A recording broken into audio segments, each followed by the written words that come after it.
기술 패권을 둘러싼 각국의 디지털 정책과 이것이 한국 경제에 주는 시사점에 대해서 한국경제추경연구소 최병권 박사님 발표를 청해 듣도록 하겠습니다. 여러분 안녕하십니까. 방금 소개받은 경제추경연구소의 최병권입니다. 제가 그동안은 이른바 미시적인 주제, 플랫폼 비즈니스가 어떻다, 메타버스가 어떻다, 이런 얘기들을 했었는데요. 오늘은 거시 담론에 대한 얘기를 함께 나누고자 합니다. 여러분 그런 거 생각해 보셨습니까? 현금 없는 사회, 지표 없는 사회. 이게 가능할까?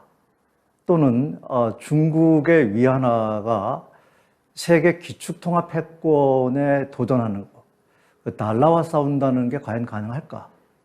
이게 가능하다면 우리 사회, 우리 경제, 또 가깝게는 나의 경제 활동에 어떤 영향을 미칠까? 이런 얘기들을 오늘 여러분과 함께 하고자 합니다.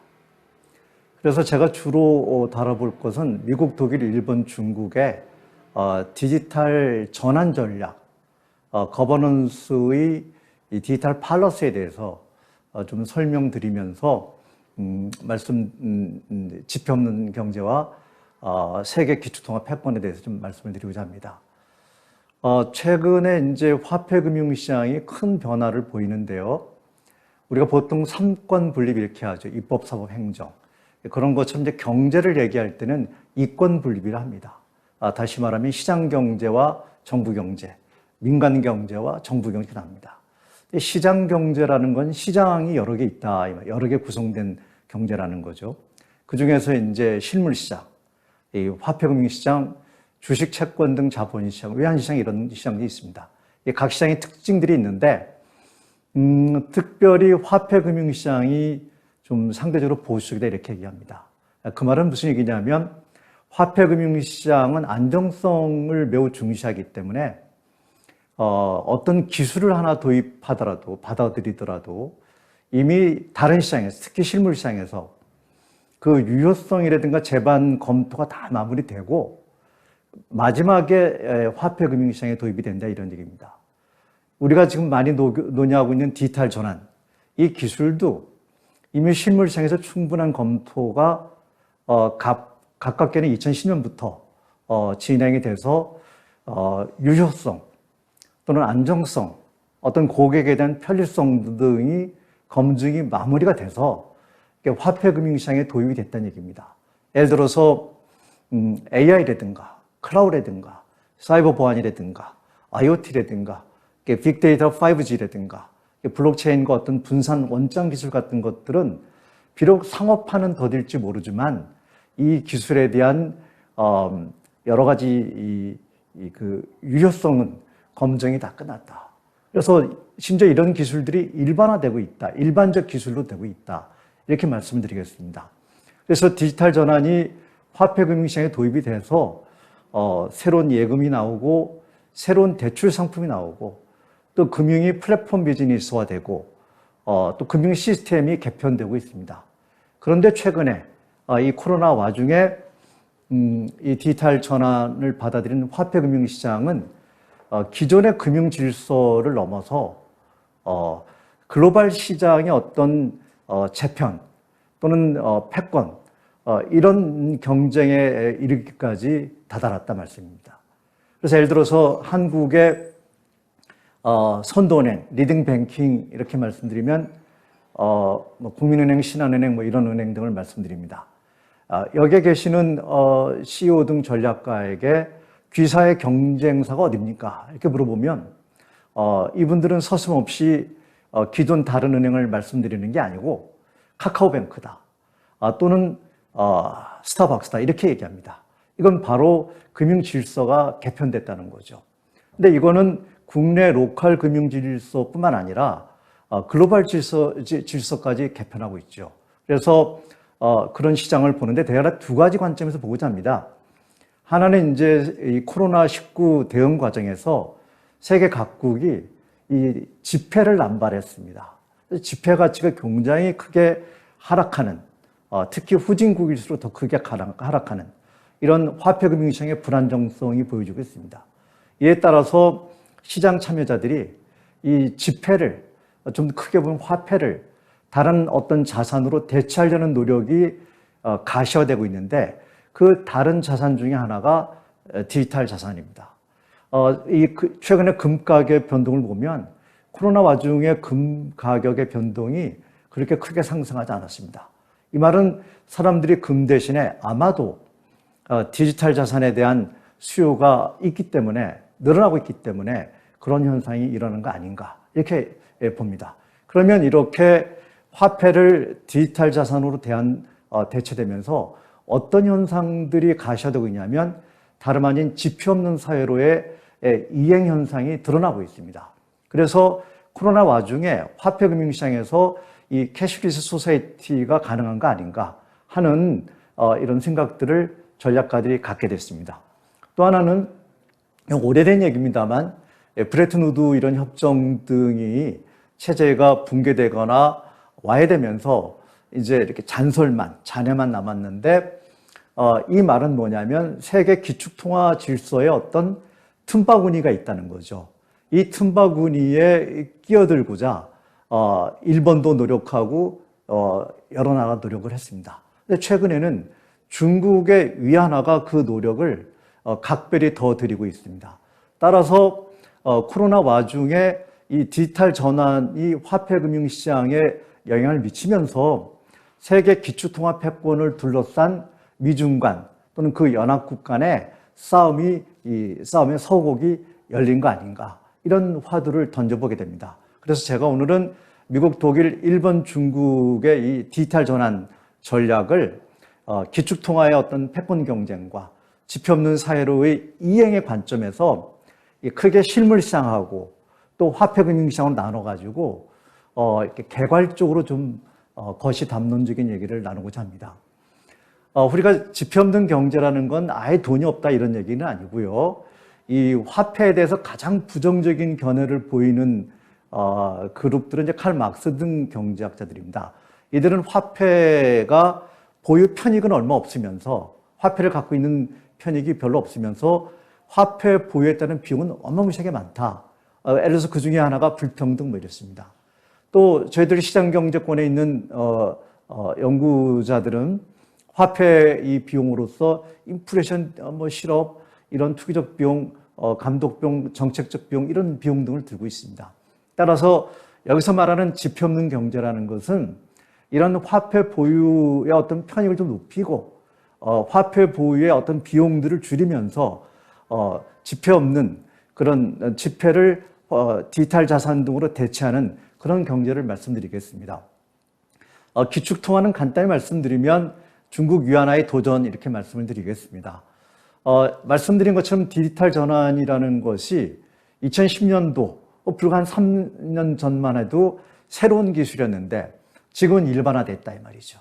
우리가 군사라든가 보건의료, 문화예술, 스포츠 그리고 경장이 좀 변화가 없는 법조, 공공행정, 정치 이런 분야에 이르기까지 이 디지털 전환 기술이 파급이 됐습니다.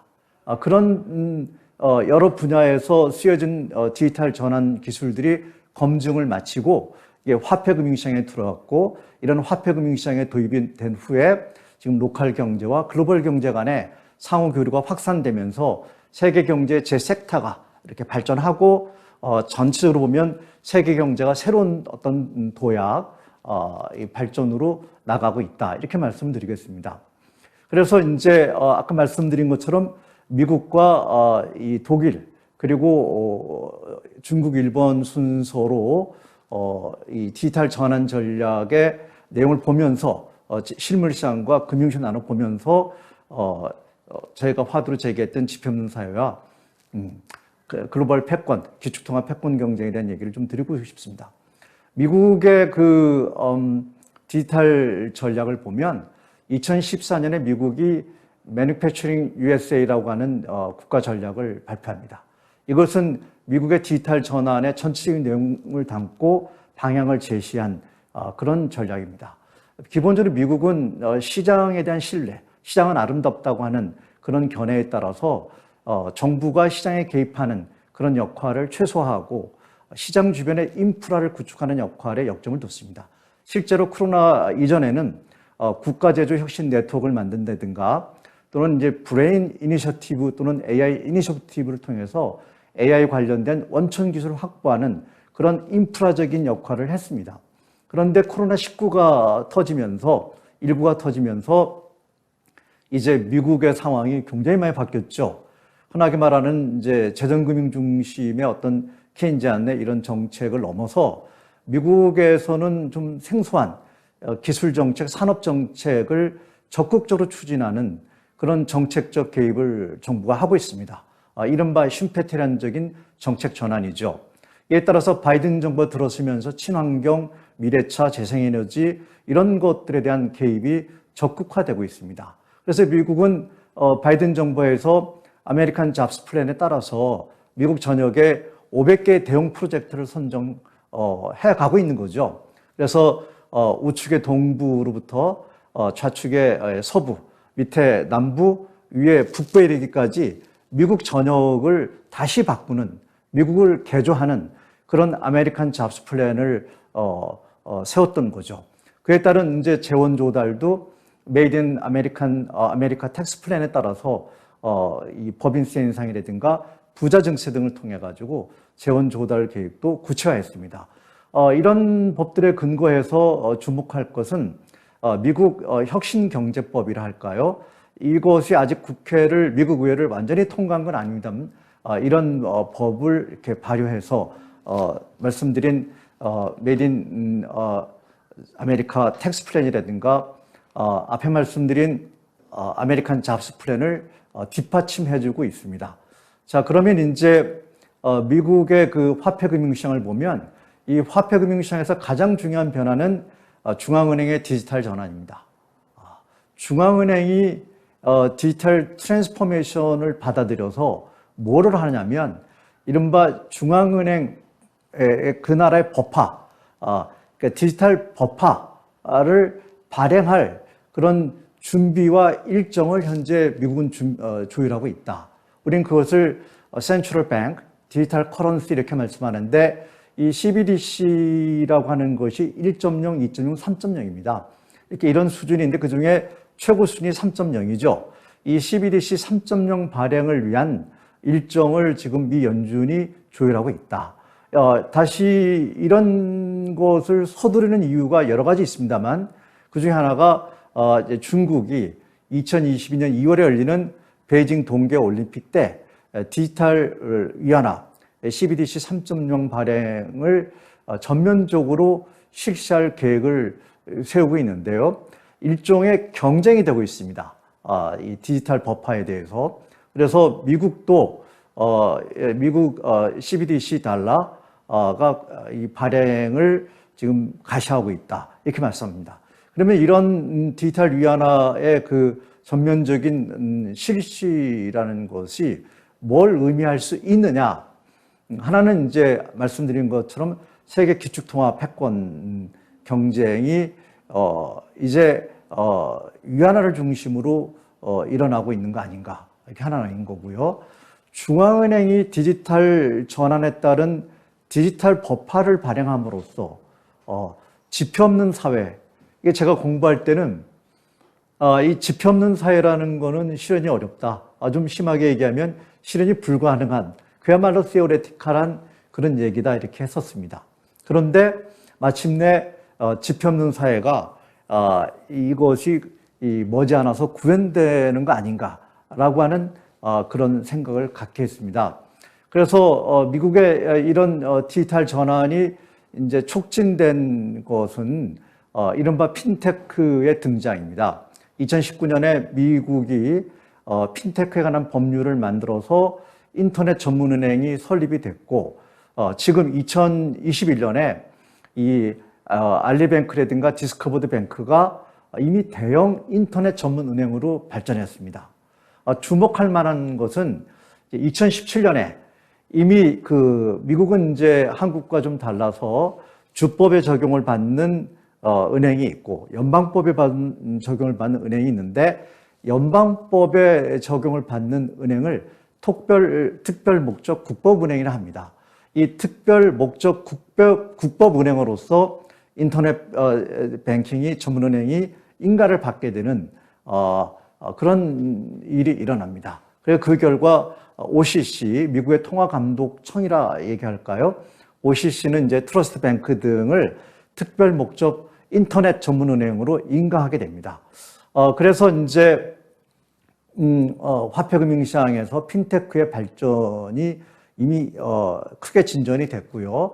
자본시장에서도 오바마 대통령 때 만들어진 잡스법에 따라서 이 신생기업이라든가 또는 벤처기업들 이런 기업들의 그 자금 조달을 다양화하는 노력을 이렇게 뒷받침해줬습니다. 더불어서 이제 주식시장에서 자본시장에서 핀테크를 기초상품으로 하는 ETF가 이렇게 등장해서 현재 거래되고 있습니다. 그래서 대표적인 예가 피넥스인데 이 피넥스 ETF는 모바일 결제라든가 이 핀테크 관련된 그 세계 선진국의 그 주식 상품을 기초 자산으로 해서 만들어진 말하자면 펀드입니다. 그 핀테크 펀드가 현재 거래되고 있음으로써 자본시장에 거래되고 있음으로써 주식시장에서 미국은 또 자본시장에서도 핀테크에 대한 대단히 우호적인 그런 입장을 보여주고 있습니다. 그다음에 이제 가상화폐의 발전 전략인데요. 역시 이 미국은 가상화폐 발전 전략에 있어서도 세계 선도 국가에 위치해 있습니다. 그래서 증권거래위원회 미국 SEC죠. SEC는 이제 2018년에 이 가상화폐를 일종의 디지털 자산으로 인정을 했습니다. 그래서 이 가상화폐를 디지털 자산으로 인정해서 일종의 증권의 한 형태로 거래를 허용을 했습니다. 또한 이제 상품거래위원회가 미국의 CFTC죠. 이 가상화폐를 일종의 상품으로, 그러니까 반도체나 석유와 같은 상품으로 이렇게 인정을 하고 상품 선물 거래에서 거래되는 것을 허용했습니다. 동시에 이제 통화감독청도 스테이블 코인이라 하죠. 이 가상화폐를 달러나 금에 고정시킨, 그래서 가격 변동 폭을 종전의 가상화폐에 비해서 안정화시킨 이런 스테이블 코인의 사용도 허가를 했습니다.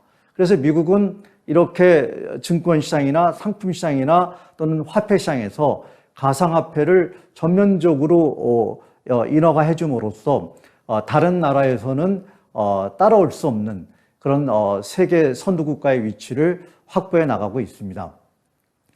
미국의 최근 이제 화폐금융시장의 어떤 전략을 보면, 핵심 전략을 말씀드리면, 그중 하나가 이제 암호화폐, 가상화폐의 그 ETF 출시를, 시기를, 오늘인가 내일인가, 이렇게 다툼을 하고 있습니다. 사실 제가 이 원고를 드릴 때는 ETF 출시를 적극적으로 검토한다는 SEC 위원장의 말씀이 있었는데, 오늘 발제할 때 제가 뉴스를 보니까 미 SEC가 증권거래위원회가 암호화폐 기반의 이 ETF를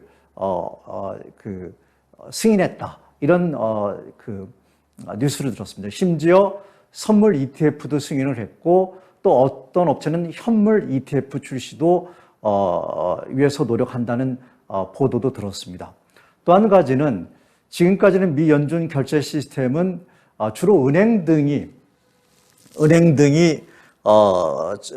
접근해서 결제를 했던 겁니다. 그런데 가상자산 사업자도 이제 지금까지는 은행을 통해서 간접적으로 미 연준 결제 시스템에 접근을 했는데 직접적으로 금융기관은 은행을 통하지 않고 미 연준 결제 시스템에 접근을 허용할 건지 말 건지에 대한 논쟁을 지금 하고 있습니다. 또 한 가지는 이제 말씀드린 것처럼 미 연준이 이 버파로서 디지털 달러, 이 CBDC 3.0 수준의 CBDC 달러 발행 시점을 저울질하고 있습니다. 한편 말씀드리는 것처럼 이 가상화폐가 좀 그동안 거래상에서의 부작용 등이 있었습니다. 이런 문제에 대해서 해결을 가야만이 가상화폐가 좀 더 안정적인 시장 속에서 발전할 수 있습니다. 따라서 미 연준 등 G7국가, 한국을 포함해서 G7 플러스 알파는 국제결제은행에서 이런 그 감독을 어떻게 하는 것이 효과적일까에 대한 논의를 현재 진행하고 있습니다. 독일에 대해서 말씀을 드리겠습니다. 좀 큰 그림을 먼저 말씀드리면 독일은 이 실물 시장에 역점을 두고 있습니다. 디지털 전환 전략을 실물 시장에 포커싱을 둬서 추진해서 독일의 그 제조 산업이 세계 제조업의 선두 국가로 나가는 전략을 현재 추진하고 있습니다. 뒤집어 얘기하면 화폐 금융 시장에 대한 디지털 전환의 노력은 좀 미흡하다, 이렇게 말씀을 드릴 수 있는 거죠. 예를 들어서 독일은 그 주요 선진국 중에서 처음으로 2010년에 4차 산업혁명을 대비하는 국가 발전 전략을 수립합니다. 그것이 첨단 기술 전략인 거죠. 이때 첨단 기술이라 하는 것은 디지털 전환 기술을 말씀드립니다. 이것에 근거해서 인더스트리 4.0이 나오고 2011년에 플랫폼 인더스트리 4.0이죠. 이것을 발표하면서 디지털 전환 전략을 국가 발전 전략의 핵심 축으로 이렇게 수립을 합니다. 그래서 이 인더스트리 4.0에 근거해서 디지털 전환 전략을 국가 발전 전략으로 추진하는 과정에 이 중소기업의 적극적인 참여를 유도하기 위해서 중소기업 4.0, 그러니까 미투실란 4.0이라는 것을 또 발표하고 실시하고 있습니다. 또 이대로 이 발표대로 전략이 되고 있는지 하는 감독 그런 기구도 있습니다. 더불어서 이런 디지털 전환에 따라서 노동자들의 권익이 훼손되거나 또 그런 긍정적인 측면에서 노동자들에게 양질의 일자리를 창출하기 위한 그런 전략으로 아르바이텐 4.0, 노동 4.0도 추진하고 있습니다. 지금까지 말씀드린 것은 주로 제조업이었는데 이런 독일은 제조업 이외에 의료 등 다른 분야에서도 디지털 전략을 국가적인 차원에서 효과적으로 추진하기 위해서 2016년에 디지털 전략을 발표합니다. 그래서 결론적으로 독일은 제조업과 다른 이외의 그 실물 분야에서 디지털 전략을 국가적인 차원에서 추진해서 독일의 실물 분야의 산업들이 세계 선두 국가로 나가기 위한 전략들을 현재 추진해서 상당한 성과를 얻고 있다, 이렇게 말씀드리겠습니다. 코로나가 발생하기 전에 독일은 주로 이제 어떤 충분히 논의와 토론을 거쳐서 업계 이해관계자들, 노동조합을 포함한 사회적 기구를 통해서 합의를 도출하고 그 합의에 근거한 준칙에 의한 재정금융정책을 실시했습니다. 그러나 코로나로 인해 가지고 이제 이런 준칙에 의한 정책을 유보하고 대신에 미래차 또는 산업용 로봇 이런 것들을 세계 선도 산업으로 발전시키기 위한 적극적인 전략을 쓰고 있는데, 그런 것 중에 하나가 이제 2020년 자동차 정상회담을 하고, 그래서 세계 최초로 완전 자율 4단계 자율차를 2022년부터 실시하기 위해서 법을 통과시키고 도로를 개편했습니다. 그래서 생산자, 사용자, 국가가 국가의 그 법적 책임과 의무를 명령하는 그런 토대를 마련했다, 이렇게 말씀드리겠습니다. 말씀드린 것처럼 이제 독일은 이 금융산업에 있어 대단히 보수적인데 핀테크 발전도 좀 매우 더딘 편입니다. 그런데 이제 최근 들어 코로나로 인해 가지고 이 부분에 대한 관심을 갖게 됐다, 이렇게 말씀드리겠습니다. 일본에 대해서 말씀드리면 일본은 이제 독일의 전략을 상당 부분 답습했다 생각하시면 되겠습니다. 그래서 일본은 2013년에 일본 재흥 또는 부흥 전략이라는 것을 만들고 그리고 이를 근거로 해서 일본판 4차 산업혁명 전략인 소사이티 5.0이라는 것을 발표합니다.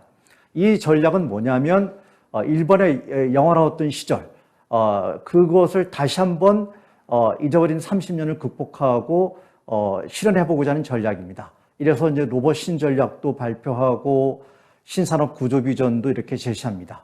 그래서 이곳의 방점이 어디냐면 2020년 동계올림픽이었습니다. 2020년 동계올림픽을 성공시켜서 일본 재흥 전략을 완성하고 이때 국민적인 열기를 모아서 헌법을 개정해가지고 주변 국가와 동맹을 강화해서 세계 최강국으로 도약하고자 하는 이런 방점이 동계올림픽이었던 거죠. 그러나 여러분 잘 아시는 것처럼 일련의 시련을 겪고 있습니다. 이제 코로나 와중에 일본은 이제 전통적인 강점인 하이브리드 전기차, 이런 또 배터리 분야, 로봇, 이런 새 발전 전략들을 수립하기 위해서 일본 정부 주도하에 자동차 연합이라든가 배터리 연합을 결성해서 현재 진행 중에 있습니다. 일본은 이제 이 금융산업에서의 전환은 독일만큼 더딥니다. 일본에서는 이제 CBDC 3.0 실현이 지금 시범 실시되고 있습니다만 조금 요연한 것 같고요. 일본 자금결제법의 이런 이제 개정을 통해서 가상화폐를 암호자산으로 이렇게 정의를 했습니다. 그래서 화폐로서의 역할을 잘 부여하지 않고, 그래서 이제 다만 일본의 좀 희망적인 것은 이 소사이티 5.0의 그 실천 전략으로 2017년에 미래투자 전략이라는 걸 발표하는데 여기서 핀테크를 일종의 하나의 중요한 국가 산업으로 보고 은행법을 개정했습니다. 그러면서 이런 이제 은행들이 핀테크 기업들의 지분을 15% 넘게, 보통 저희 5% 누리려 해서 5%를 넘지 않게 하자는데 15% 넘게 이렇게 보유할 수 있게 허용하면서 핀테크 산업을 육성하려고 하고 있습니다. 일본의 이제 페이먼트 재팬 어소시에이션이 발표한 2020년 캐시리스 로드맵에 따르면 이 비현금으로 현금 이외의 결제 비율이 일본은 가장 낮은 나라입니다. 가장 높은 나라가 한국입니다. 그래서 이러한 지표 통계가 뭘 말하냐면 일본의 금융산업의 낙후성을 말씀드리겠습니다. 결론적으로 일본은 1860년대 그 명치 유신 이래 일본의 국가 비전이 타락했고 아시아를 넘어서 유럽이라고 하는 전략에 지금도 작동하고 있어 사실. 그래서 일본의 실물상의 그 디지털 전환 전략인 소사이티 5.0은 독일의 인더스트리 4.0을, 일본의 화폐금융시장 전략은 독일의 화폐금융 전략 시장을 상당 부분 이렇게 답습한 거라고 하고 있습니다. 따라서 일본은 이 캐시리스 소사이티 진행도 굉장히 오래 걸릴 것으로 이렇게 보고 있습니다. 중국에 대해서 말씀드리면 중국은 이 실물시장에 대한 전략은 중국 제조 2025이고 최근에는 쌍순환 전략입니다. 그리고 금융시장에 대한 전략은 포용적 금융 발전 전략입니다. 그래서 이 두 가지를 좀 말씀을 드리면 중국은 이제 중국 제조 2025에 근거해서 과학기술 발전 계획을 이렇게 수립합니다. 그래서 이 중국 제조 2025에 필요한 이제 인력들은 특히 해외에 우수한 인력들은 천인 계획으로 공산당 정부가 적극 개입해서 해외 인재를 유치하고요. 이제 국내 인재는 만인 계획에 따라서 이렇게 유치할 계획을 발표하고 실시하고 있습니다. 중국은 이제 미국과 함께 디지털 화폐 선진 국가인데요. 2022년 2월에 베이징 동계올림픽 때 CBDC 위안화 3.0 실시를 이렇게 예상을 합니다. 반면에 이제 가상화폐에 대한 거래를 전면 이렇게 금지하고 있습니다. 그래서 여기에서 이제 중국의 금융시장의 그 발전 전략의 기본인, 그러니까 중국 제조 2025와 같은 위치에 있는 그런 기본 발전 전략이 포용적 금융 발전 계획입니다. 이 발전 계획에 따르면 중소기업뿐만 아니라 대기업도 그리고 심지어 어디에 중점을 두냐면 다른 나라에서는 쉽게 금융기관을 이용할 수 없는 영세 사업자, 소상공인, 그다음에 농민, 어민 이런 분들도 금융기관을 평등하게 보편적으로 이용할 수 있게 하는 이런 전략들을 실시하고 있습니다. 그래서 2019년에 핀테크 발전 계획에 따라서 핀테크 산업도 육성을 하는 이런 계획입니다. 이제 코로나 와중에 미국의 견제 등이 있으면서 중국은 이제 쌍순환 전략이라는 것을 중국 제조 2025의 그 보완적 전략이죠. 환경 변화에 따른 보완적 전략을 내오게 되는데 핵심은 내수를 중시하고 핵심 기술을 자립하겠다는 정책입니다. 이제 또 2021년에 나온 중요한 정책 중에 하나가 공동부유와 반독점 금지법인데요. 이 정책을 실시함으로써 포용적 금융 발전 전략을 좀 더 내실화하겠다 이렇게 말씀드리겠습니다. 이제 결론 말씀드리겠습니다. 여러분 지금까지 설명을 보셨을 때, 제 말씀을 들었을 때 과연 디지털 위안화가 세계 기축 통화로서의 역할을 할 수 있다고 보십니까?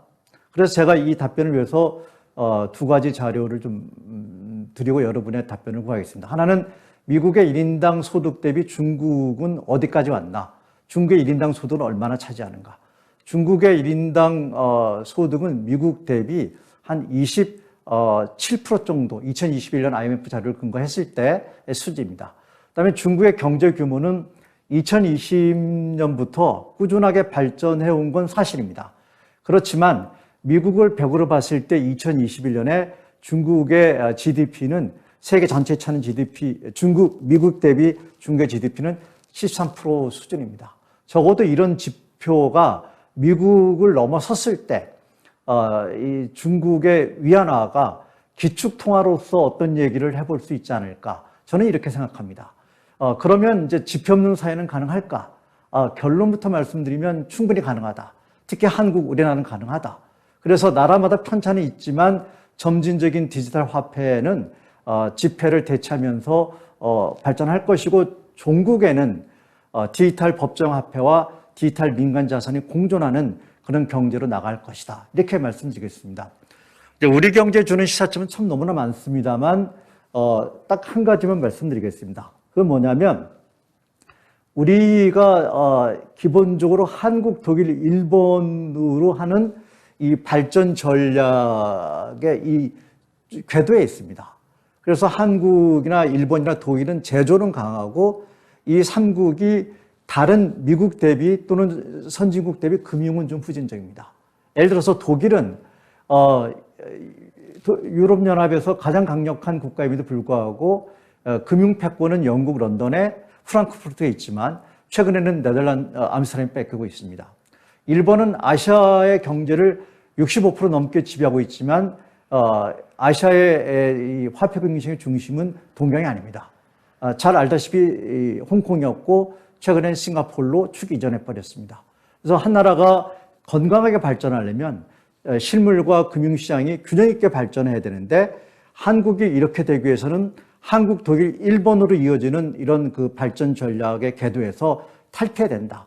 그래서 뭘 해야 되냐면, 세 번째, 미국 수준의 그런 과상화폐 발전을 위한 법을 만들고 거래소 등의 시스템을 개선하고 감독청의 역할을 개선하는 국가 시스템의 혁신이 필요하다고 생각합니다. 여러분, 귀한 시간 내주셔서 저희들이 좀 미시적인 얘기를 넘어서 것이 담론적인 얘기를 좀 편안하게 나눴는데 여러분 좀 도움이 되셨는지요? 저의 좀 발제를 여기까지 좀 하고자 합니다.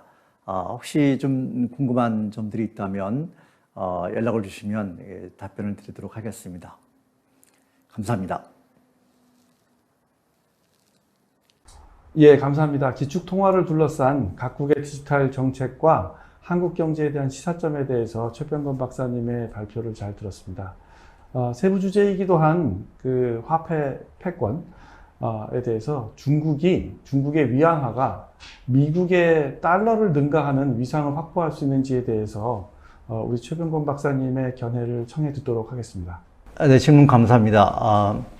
일부 언론 등이나 호사가들이 중국의 위안화가 세계 기축통화 패권에 도전하거나 또는 경쟁을 하는 식으로 언급을 많이 하고 있습니다.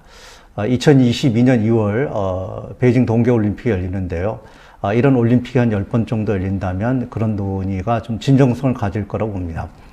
현재 중국은 앞에 제가 발제상에서 말씀드렸듯이 그 중국의 경제 규모를 보면 미국을 100으로 봤을 때 2021년에 한 70% 정도 차지합니다.